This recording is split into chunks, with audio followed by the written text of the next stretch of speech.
Would you kick your own sister out of your house over her parenting style? Because that's exactly the line I found myself standing on the day her 5-year-old turned my freshly painted living room wall into a permanent marker feelings mural.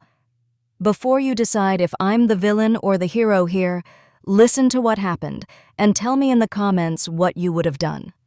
Sometimes family visits feel like hosting a documentary crew about parenting philosophies you never agreed to participate in. My sister Olivia arrived at my doorstep 3 weeks ago with her husband Ben and their 2 kids, claiming they needed a place to stay while their kitchen renovation got sorted out. What I didn't realize was that I'd inadvertently signed up to become an unwilling test subject in her gentle parenting experiment, complete with interpretive dance explanations for why 5-year-old Theo couldn't be told no when he decided my white leather couch was his personal art canvas. I'm Rachel Carter, 32 years old, marketing director for a tech startup in Denver, and up until 3 weeks ago, I thought I had this whole adulting thing figured out. Nice house in the suburbs with actual functioning appliances, a career that didn't make me question my life choices daily, and weekends that involved sleeping past 7 in the morning and drinking coffee that stayed hot for more than 30 seconds. But apparently, the universe had other plans, specifically plans that involved turning my peaceful sanctuary into a laboratory for what happens when parenting meets philosophy class and nobody asked for the syllabus. And while you're listening, drop a comment. Are you team set the rules, this is my house, or team anything for family, even if it wrecks my walls?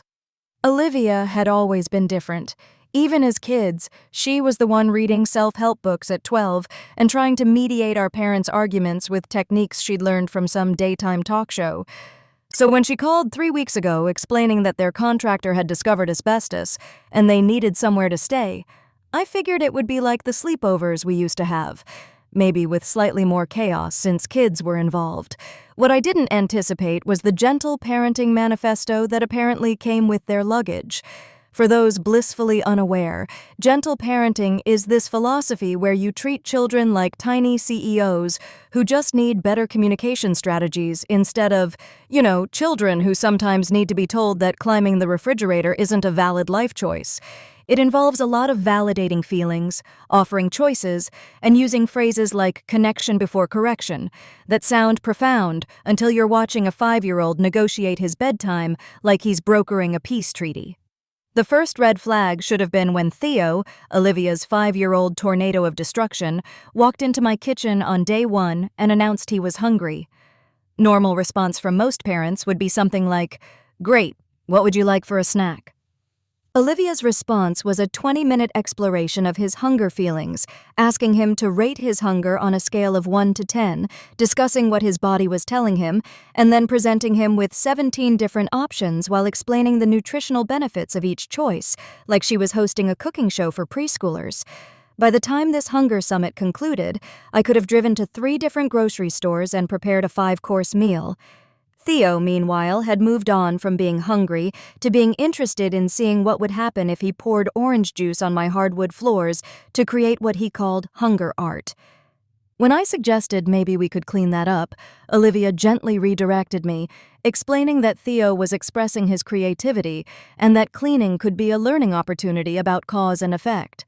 She then spent another 15 minutes helping him explore his feelings about the sticky floor, while I stood there holding paper towels like some kind of cleaning supply hostage. The second red flag was when 3-year-old Ivy decided that my home office was actually a magical kingdom, where keyboards were musical instruments and important client files were confetti for her royal parade. When I walked in to find her conducting a symphony on my laptop while my quarterly reports floated around the room like snow, my first instinct was to gently but firmly explain that some spaces were off-limits. Olivia intervened before I could say anything, dropping to Ivy's eye level and beginning what I can only describe as a feelings negotiation. She validated Ivy's desire to explore, acknowledged her creativity, and then offered her choices about how she could express her musical interests in ways that didn't involve potentially destroying my livelihood. This conversation took 37 minutes. I know because I timed it while silently calculating how much it would cost to replace my laptop and recreate 3 months of client work. Ivy, bless her chaotic little heart, listened to approximately 4 minutes of this discourse before deciding that the real magic was in the kitchen, where she could create potions using my coffee beans and the contents of my spice rack. The gentle parenting approach to this new development involved another philosophical discussion about boundaries, choices, and natural consequences, while my kitchen transformed into what looked like the aftermath of a very small but determined hurricane.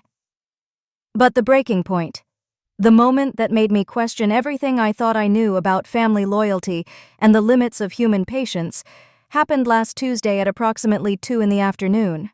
I was working from home, trying to salvage a client presentation that was due in 3 hours, when Theo decided that my living room needed redecorating, using permanent markers.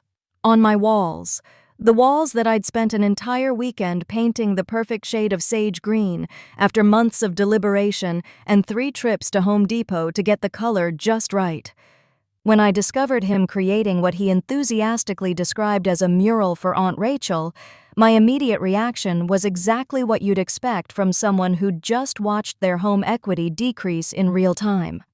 I opened my mouth to explain that walls weren't for drawing, that we use paper for art projects, and that maybe we should find some actual art supplies for his creative endeavors.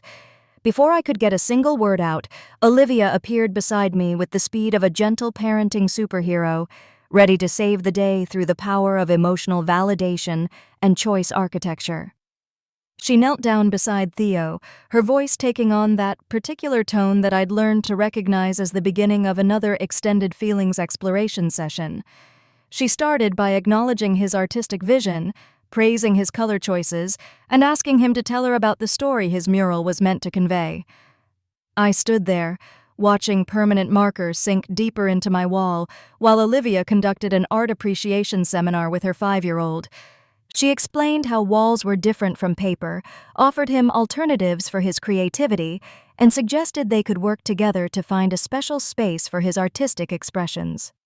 The whole conversation was delivered with the patience of someone who hadn't spent their life savings on a down payment for the house that was currently being converted into an unsolicited gallery space. Meanwhile, Theo continued adding details to his masterpiece, because apparently gentle parenting doesn't include the concept of stopping destructive behavior while you're discussing feelings about destructive behavior. That's when something inside me snapped. Not violently, not dramatically, just a quiet, decisive click, like a door closing. I'd reached my limit, found the boundary I didn't know I had, and crossed it with both feet. I looked at my sister, really looked at her, probably for the first time since she'd arrived with her color-coded parenting philosophy and her infinite patience for chaos. She was still crouched beside Theo, still talking about feelings and choices and natural consequences, while my wall absorbed more permanent marker with each passing second. And I realized that somewhere in the past 3 weeks, I'd become a supporting character in someone else's parenting experiment, a background figure in the Olivia show, where every surface in my home was potential learning material, and every moment of peace was an opportunity for growth and connection. The thing about gentle parenting is that it requires an endless supply of patience, time, and apparently someone else's house to practice in. What it doesn't require, evidently, is any consideration for the person whose walls are being transformed into an impromptu canvas, or whose sanity is being slowly eroded by philosophical discussions about whether telling a child to stop doing something might damage their sense of autonomy. I watched Olivia continue her art therapy session, while Theo added what appeared to be a rocket ship to his wall mural, complete with flames that were definitely not coming off with magic eraser. The irony wasn't lost on me that in her quest to raise emotionally intelligent children, my sister had become completely tone-deaf to the emotions of everyone else around her. Ben, Olivia's husband, had perfected the art of strategic invisibility over the past 3 weeks.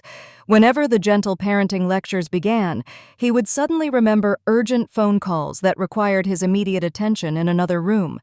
When the kids started their artistic endeavors or interpretive dance routines on my furniture, he developed an uncanny ability to become absorbed in his laptop screen, typing with the focused intensity of someone defusing a bomb rather than checking email. I'd started to suspect that Ben had figured out what I was only beginning to understand. Gentle parenting, at least the way Olivia practiced it, wasn't actually about the children. It was about Olivia feeling like the kind of mother who deserved a parenting blog and a book deal, the kind who could turn every childhood meltdown into a teachable moment and every destructive impulse into an opportunity for growth. The children, meanwhile, had learned to game the system with the efficiency of tiny con artists. They'd figured out that any behavior, no matter how disruptive or destructive, could be transformed into a lengthy discussion about feelings and choices. Want to avoid cleaning up the cereal you dumped on the floor? Simply express your feelings about the texture of the cleaning cloth. Need more time to continue your forbidden activity? Start talking about your creative process and watch the adults spend 20 minutes validating your artistic vision. Theo had become particularly skilled at this. He could stretch a simple request to stop doing something into a 40-minute philosophical debate about autonomy, creativity, and the nature of rules themselves. At 5 years old, he was already more manipulative than most politicians, and he'd learned that the magic words, "but I'm expressing my feelings," could buy him unlimited time to continue whatever chaos he was currently orchestrating. Ivy, at 3, had taken a more direct approach. She'd discovered that the louder and more persistent her emotional expression became, the more likely it was that Olivia would launch into crisis management mode, which usually involved everyone else accommodating whatever Ivy wanted to avoid a complete meltdown. It was like watching someone negotiate with a very small terrorist who had learned that tears were more effective than actual bombs. The house had transformed over the past 3 weeks from my peaceful sanctuary into what felt like a daycare center, run by someone who'd read too many parenting books and not enough common sense manuals. Every surface was covered in child-proofing materials, educational toys, and the debris of various learning experiences that had gone sideways. My dining room table had become a permanent craft station where Ivy could explore her creativity without boundaries, which apparently meant that glue, glitter, and paint were now considered essential food groups. My living room had been converted into a sensory exploration zone where Theo could practice his gross motor skills, which mostly involved jumping from furniture to furniture, while Olivia narrated his developmental milestones like a nature documentary. But it was the constant noise that was slowly driving me insane. Not just the normal sounds of children being children, but the endless stream of Olivia's gentle parenting commentary. Every moment was an opportunity for a lesson. Every interaction required a discussion, and every emotion needed to be processed, validated, and explored in exhaustive detail. I'd started wearing headphones while working from home, not to listen to music, but to create the illusion of peace in my own house. Even then, I could hear Olivia's voice drifting through the walls, conducting another feelings workshop with her tiny students who had learned that the longer they could make these conversations last, the longer they could delay any actual consequences for their actions. The breaking point wasn't just about the permanent marker on my walls, though that was certainly the catalyst. It was the sudden, crystal-clear realization that I'd been invaded, not just by my sister's family, but by her entire worldview. Every space in my home had been colonized by her parenting philosophy. Every moment of my day had been restructured around her children's emotional needs, and every boundary I'd tried to establish had been gently redirected into a conversation about flexibility and family support. I'd become a prisoner in my own house, held hostage by the fear that setting any limits would make me the mean aunt, the unsupportive sister, the person who didn't understand that children needed space to grow and explore and express themselves.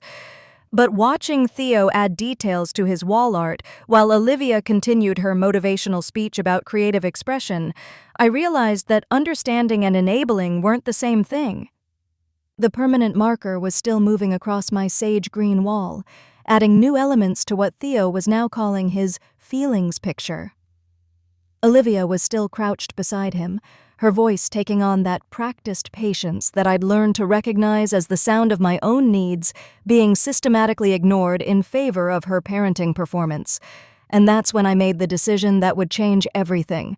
Not in a moment of anger or frustration, but with the calm clarity that comes when you finally understand that being family doesn't mean being a doormat, and being supportive doesn't require sacrificing your own sanity on the altar of someone else's parenting experiment. I took a deep breath, walked over to where Olivia was still conducting her impromptu art therapy session, and said the words that had been building in my chest for 3 weeks like pressure in a kettle. "Olivia, this stops now." My sister looked up at me with that particular expression she'd perfected over the years, the one that suggested I was being unreasonable for having expectations in my own home. "Rachel, I know this is frustrating, but Theo is just trying to communicate through his art. If we can redirect this energy into a more appropriate outlet—" "No," I said, and the word came out sharper than I'd intended, cutting through her gentle parenting script like a knife through butter. "We're not redirecting anything. We're stopping, right now. Theo, put the marker down." The room went silent in a way that felt almost supernatural. Theo's hand froze mid-stroke, the marker still pressed against my wall.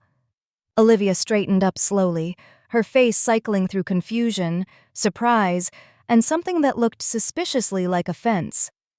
"Rachel, you can't just use authoritarian commands with children. It damages their sense of agency and creates power struggles that—" "I can absolutely use authoritarian commands in my own house," I interrupted, my voice gaining strength with each word. "Theo, markers are for paper. This wall is not paper. Please put the marker in the basket with the other art supplies." To my complete shock, Theo immediately dropped the marker and scurried toward the art basket, like he'd been waiting 3 weeks for someone to just tell him what to do instead of asking him to explore his feelings about it.